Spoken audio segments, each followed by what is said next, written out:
At IHM VCU, we've always been here for you. You are and always will be our top priority. We care about your financial health, and we are here. IHM VCU is a proud supporter of WQPT. Public Affairs programming on WQPT is brought to you by the Singh Group at Merrill, serving the wealth management needs of clients in the region for over 35 years. Illinois lawmakers facing a big deficit issue. Does that mean raising taxes or cutting programs that affect all of us in the cities?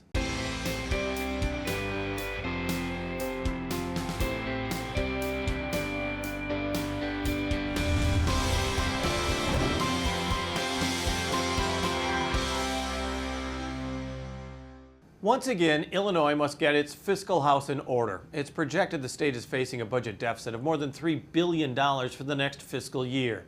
Though Illinois has paid down its backlog of bills for the most part, it also has a growing pension debt it must handle as well. It is more than dollars and cents, and it remains at the heart of some very basic disagreements between the Democrats who hold the House, the Senate, and the governor's mansion, and the Republicans who, in many cases, can only look on from the sidelines. As the legislature wraps up its 103rd General Assembly, we look ahead to the 104th, which is set to begin Wednesday, the 8th. We talked with Rock Island Democratic State Senator Mike Halpin and Savannah Republican Tony McCombie, who is also the House Minority Leader, about the problems and the priorities ahead in the 2025 session. Let's start with the management and budget projecting a $3.2 billion deficit for the upcoming fiscal year. Senator, what's going to be done? Well, it's certainly a big number, and I think the office has done a good job of having some conservative revenue estimates over the past several years. So my hope and my expectation is that that number won't be as large as it is now, but it is going to take some serious thinking and prioritizing about where we're going to be putting our dollars this year. And it's not going to be easy. I think we'll have a better idea as we get further into the fiscal year, March and April, as we really kind of start to lock down that budget process, what we're dealing with. But it's not going to be easy. Well, and it doesn't come as a surprise. This was projected, this deficit, 3 years ago even. Oh, absolutely. And I think, the past several years we've been trying to minimize the cost of new programs. We were using federal money that came in during COVID to make sure to not add to our base spending. We've done a good job of that, I think. And I think it's part of the planning, and we're gonna have to face these choices, and it's gonna be difficult, but we'll get it done. Leader McCombie, I know what you want to say. The tax and spend Democrats are still at it. Well, I won't go that far here, but it is a projection, and I'm glad to hear that they're going to try to budget on hope. So I'm a Republican Party in Illinois. I live on hope every day. So. But I think, to be realistic, we have been spending. Since when we first got in, we were looking at a $36 billion budget. Now we're at 53. So to say there hasn't been new spending on new projects is not accurate. And that's always been our concern in our caucus, and obviously in the Democrat caucus too. You don't want to start a new program, especially a good one, like the pre-K and different education funding, and not have sustainable funding. So to have to start them and then pull them back would really be detrimental to the communities they serve. That's really where my concern is. Also, obviously there's some issues, we hear about it every day in Chicago, and where is that funding, that buyout going to be? And then we're also looking at a mass transit fiscal cliff. And that's going to be some really hard decisions for the Democrats to come forward with a budget that is going to be able to balance that all out. Now, as you said, supermajority for the Democrats. How can the Republicans help in this situation? Oh, we'd love to help. We would love to be a part of the budget process. We just did an interview not too long ago, and the senator said, well, bring your own budget forward. Well, we'd be more than happy to do that if the agencies were given the permission to release all of their information to us to do that. So we can't. But we do oftentimes have conversations with the rank and file members and try to balance out, especially with folks that are more to the middle, whether you're Republican or Democrat, who want to have conversations and who really want to have good, really infrastructure, good educational, good public safety, making those the priorities. And there is quite a bit of agreement on that. It's the bits and pieces, whether it's member initiative dollars, or new programs that are not sustainable. That's where we really have some concerns. So our job is to hold Democrats accountable, and we have done a very good job of that over the last couple of years. The budget deficit was expected. It was anticipated. Do you think more could have been done this past year in order to prepare for this? Well, we prepared by putting about $1 billion in taxes, mainly on gaming and on small businesses. If we were to not spend $1 billion on non-citizens, illegal immigrants, maybe we would be a little ahead. That is a huge issue that Republicans have pointed out, is the spending for non-legal immigrants. A total of 143, I'm sorry, I'm getting the number wrong. There, $568 million on undocumented immigrants from the Department of Health Care and Family Services. You take a look at that number, and you would say it's necessary spending? So what I would say, first off, I want to point out that I do believe health care is a right, it's not a privilege, and the federal government needs to do a significantly better job of, providing a system of health care that's affordable. That being said, here in the state, if we're trying to prioritize dollars, I want to make sure that citizens and residents of Illinois are having their needs met before we start helping or continue to help others. So that's certainly an item that I'm open to adjusting, in my opinion. To what extent? I mean, I'm happy if that money can be better spent elsewhere in the Illinois state budget. I'm prepared to do that. So cut it completely? That's a question that we'd have to face. I mean, look at our revenue, look at our expenditures, figure out again prioritizing. And if there is sufficient money to be able to continue those programs and offer health care to everyone, which I believe is a right, then fine. But if not, we need to make sure that we're paying for services that our citizens need. When you're talking about priorities, and you brought up pre-K programs like that, what is the top priority for Republicans? Is it education? Is it public safety? Is it all of the above? I think the number one responsibility of government is safety. So that is the number one priority. And with safety comes education and serving our most vulnerable. The senator and I have always agreed on what those top priorities should be. Even just this last budget, he spoke on the floor, thank you for that, about the priorities of the region, of this area, and don't forget us. But when you are in a super majority and you have to, kind of very similar to a super minority, we're going to vote no and they're going to vote yes because it's a package. They have a different view than we do. But we do have to have some pieces in there that we do agree on. I'm glad to hear that the senator, is certainly going to put Illinoisans as priority. I assumed that he would. But we have caucuses around the entire state, diverse caucuses that have different opinions of that. The money will run out, and the taxpayers and the voters will speak of what they think is a priority, and I hope that continues. So I'm optimistic that there is some things halted this budget cycle because they're going to have to be. Such as? Such as funding for education, housing, and health care for illegals. That's your number one. Let's talk about the priorities for the Democrats. We're talking about public safety. It's always been education also. You don't see any cuts in any funding as far as that's concerned? Well, I wouldn't say any cuts. Sure, I don't want to take anything necessarily off the table, but I think it's important to continue to invest in the K through 12 funding formula because that is proven to be an investment in the future, and that's going to prevent, if we spend that money now, it prevents harder budget years in the future as we're educating children. They're able to go to college, get jobs, and be productive citizens of Illinois. I think we need to add to that, though, on the higher education level. We need to have more reliable funding for higher education, especially given the situation that Western Illinois University here locally finds itself in. But that is going to be a tough ask in a budget year like this. So that would be my priority. I'd much prefer to spend money on that higher education, particularly local higher education, than some of these other things we've been talking about.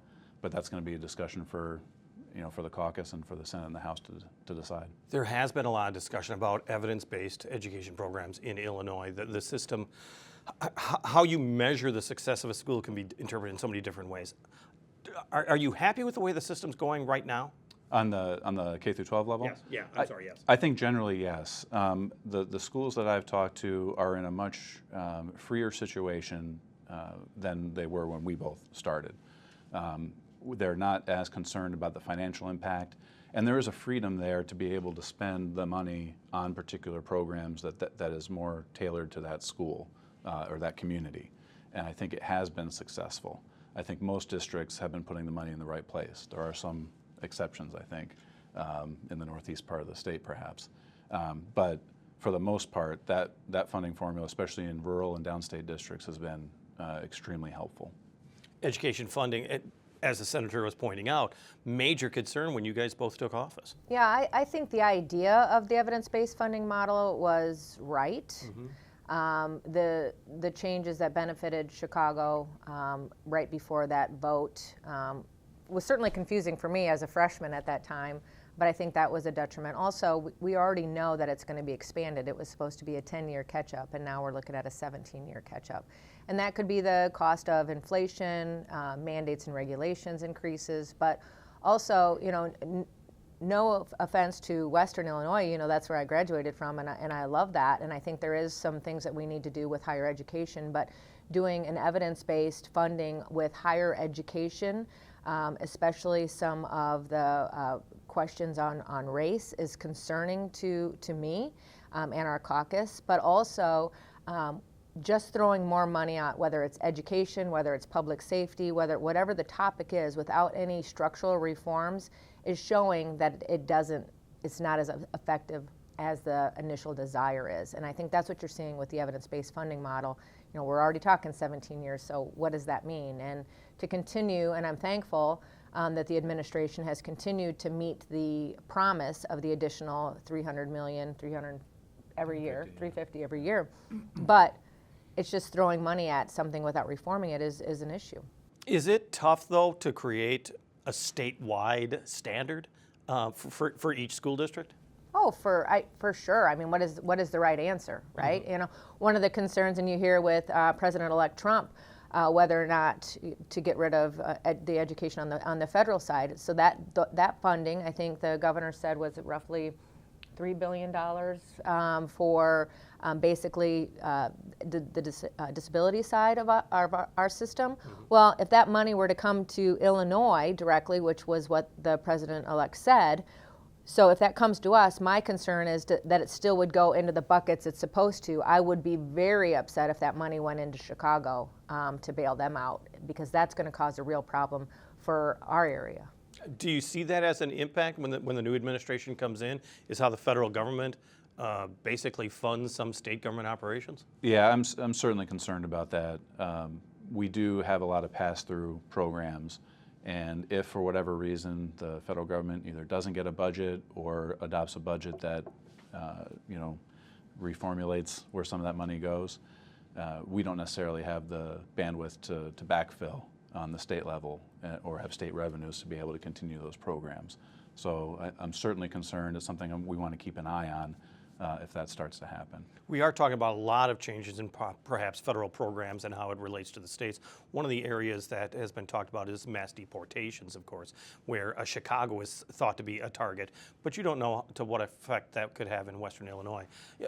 What do you see is possibly a state or even a local fight when it comes down to sheriff's departments, police departments, when it comes to the idea of a mass deportation? Yeah, I can understand the fear and the feelings that some folks have on this. The reality is that there's a practical ability to try to do that, and it takes away resources from solving other crimes in the area. That type of disruption has an enormous economic impact. I think we should probably prepare if the federal government wants to actually take those actions, but I'm not at the point where it's something I worry every single day about. We really just need to be practical about how we address some of these issues, and I don't think there's going to be this significant drain on our law enforcement officials or impact it to the economy. I think cooler heads will prevail on that. Do you see that in Northwest Illinois? Well, I think we're seeing it is affecting us more here, whether it's the Quad Cities, Rockford, Freeport, Illinois. It is starting to migrate out from the city. And since 2022, we've had 51,000 people come into Chicago. I think the first step is to the 1.4 million that has that order for deportation. That's the first start, right? Secure the border and handle the 1.42, and then the rest we can talk about later. I mean, these folks have been given deportation orders for a reason that we may not know, but I'm going to trust that it's the right reasons and they need to go back to their country. So I think that's the first thing, is follow that. And that's not going to happen overnight by any means. And I agree, I don't think it's going to be a drain on our law enforcement. I do believe the federal government is going to come in, but I was very thankful to hear that the governor had changed his tune and does want to have a conversation with the federal government on people that are criminals. He does not want them here.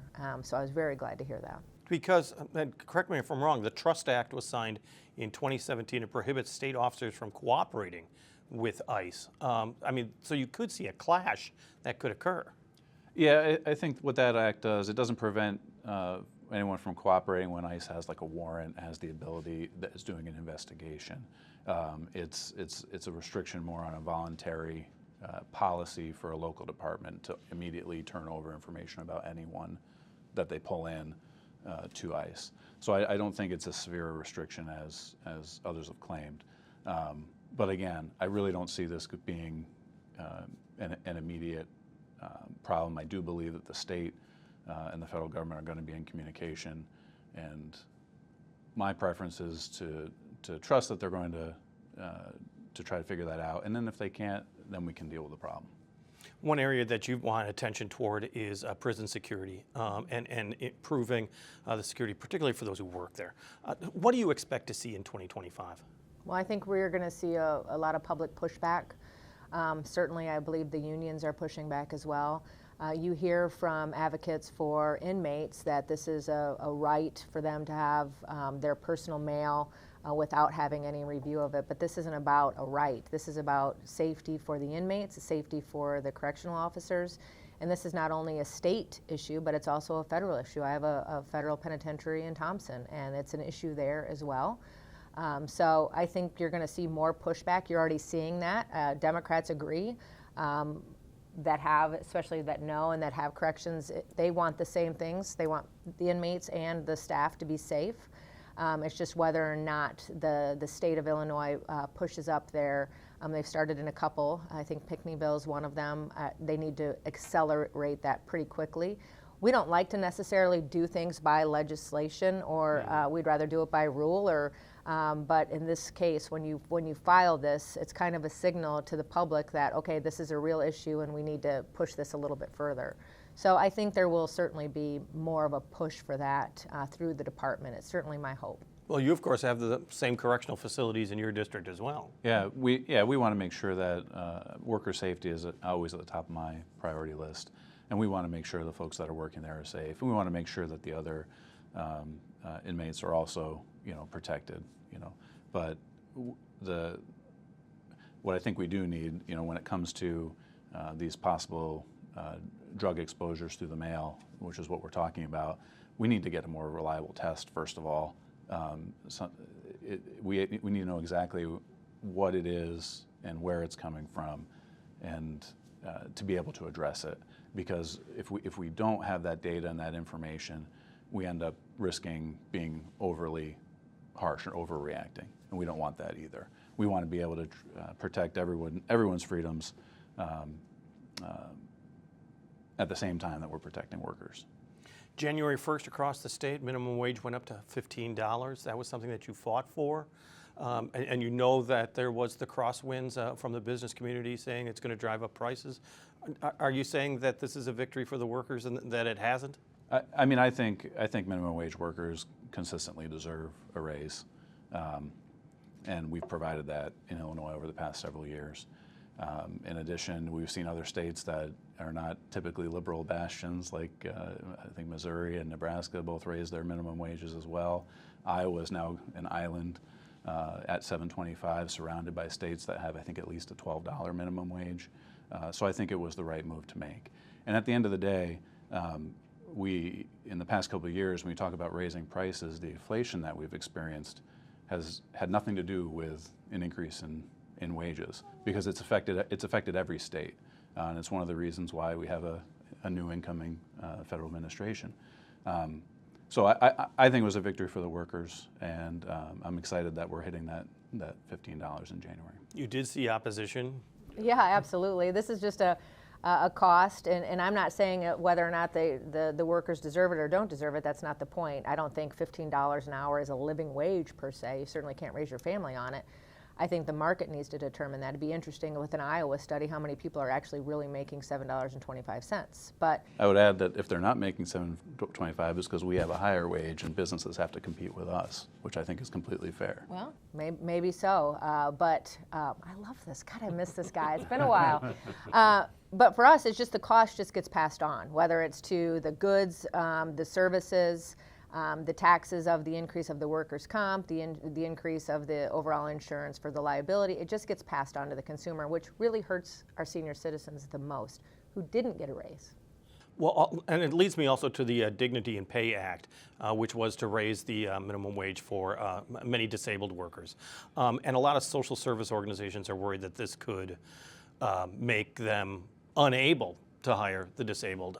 Are you worried about the ramification and the domino effects that could happen with the Dignity and Pay Act? Yeah, absolutely. This was a bill that has been negotiated, for a couple of GAs now. Charlie Meyer, Representative Meyer from Southern Illinois, was a huge advocate in our caucus and worked with the department very closely and with our leadership team, and did ultimately end up supporting that with several of us because we felt it got to the best place that it could. But you're absolutely right. There are going to be places that may be hit, like Rolling Hills and Lanark, that may not be able to sustain. So there is some real concern, real issues that I think the delay that was put into the bill hopefully will help remedy some of those questions and concerns, because the last thing that we need is any of those facilities being closed. Because you do want to protect the disabled workers, but you also don't want to take away the jobs. Yeah, we don't want anyone to be exploited. And I look at this bill, and I remember back in, 2018, 2019, when this was percolating. I think we passed a version of the House. And again, Representative Meyer was staunchly opposed. And I think this bill is a good example of how we have been able to at least work together to try to negotiate a bill and get it to a place which, if it's not perfect, it's something that folks can live with. And I want to reinforce that is a lot of what we do in Springfield, whether you're Democrat or Republican. The vast majority of bills that we pass are not knockdown, drag-out fights. It's the result of interest holders and stakeholders talking to Democrats and Republicans and actually getting to a place where everybody can live with. But for this bill, I did talk to local providers, and they were generally supportive of having that dignity in pay. As leaders said, there's a chance in isolated cases, hopefully, only isolated cases, hopefully, where an employer may make a different decision. But I think there's an education factor to employers we need to make also, to show them exactly what the purpose of this bill is and see if they can find those accommodations. As you both know, this is a polarized society right now. And there were 17 threats to the state capitol in 2024, almost twice as many as in 2018. Do you worry about safety at the Capitol or for yourselves? Not so much for myself, but I do worry that people, if there is a threat, that regular people or staff are just going to be in the wrong place at the wrong time. It's certainly something I worry about. And it's also another reason, going back to what I said about working together, it's why I try to constantly educate the public in that when we're down there, the Republicans are not the enemy. They're folks that get elected to their seats from their own communities, and they're here to talk with us and to try to negotiate bills with us and try to do what they think is best for the state of Illinois. And I may disagree wholeheartedly, and I do, with leader wholeheartedly with Tony. But at the end of the day, we're elected by the people. We need to have trust in the system, and we can't afford to vilify the other side. And I try not to do that in my day-to-day, so that these type of threats will hopefully go away. Do you think there's more security needed at the state capitol? I think they're trying to be more proactive, I think, which is good rather than reactive, but I'm really more concerned about what's happening in our own districts. We've had, on both sides of the aisle, we've had senior fairs or outreach events canceled. Just recently, another representative, a Democrat, had something in the mail. We had a threat on the Republican side. You know, things are very polarized, and it's Republicans and Democrats who are in office, but it's also advocates that support Republican and Democrats who are really firing things up. And it seems like the moment that President Trump was shot, that stopped for one quick second, and then it's not. So it is upon us as elected, but it's also about people that are around us to stop this rhetoric to a dangerous degree. I mean, I'm always gonna, you know, and we're always going to debate and battle, and that's okay, but you can do that. You can disagree and do so respectfully, and I think that's the key, and we have to lead by example on that. Our thanks to Democratic State Senator Mike Halpin and Republican State Representative Minority Leader Tony McCombie. The new year is just getting started, and we don't want you to miss a thing when it comes to events that make the cities a fun place to live. Here's what's topping our calendar for the coming days, thanks to Visit Quad Cities. Check out the things to do this week in the Quad Cities. Start off with looking at winter lights at the Quad City Botanical Center on December 30th. Then, if you're in need of New Year's Eve plans, head to the Renwick Mansion for a fun-filled night on December 31st. Next, you can clap, cheer, yell at Rowdy Twilight at the Last Picture House on December 31st as well. Seniors get in for free at the Figge Art Museum on January 2nd. And finally, you can watch the Quad City Storm play during Margaritaville Day, and you can bring your dogs on January 5th. For more events like these, check out visitquadcities.com. Our thanks to Illinois State Senator Mike Halpin, Illinois Minority Leader Tony McCombie for joining us for this program. And next week on the cities, a new session of the Iowa legislature. In Des Moines, that means an even bigger majority for Republicans. We talk with a lawmaker from the cities who's at the center of the action in the coming year. Plus, Circuit 21 has plans for after the holidays, a dinner and a date. That's next week here on the cities. On the air, on the radio, on the web, on your mobile device, and streaming on your computer. Thanks for taking some time to join us as we talk about the issues on the cities.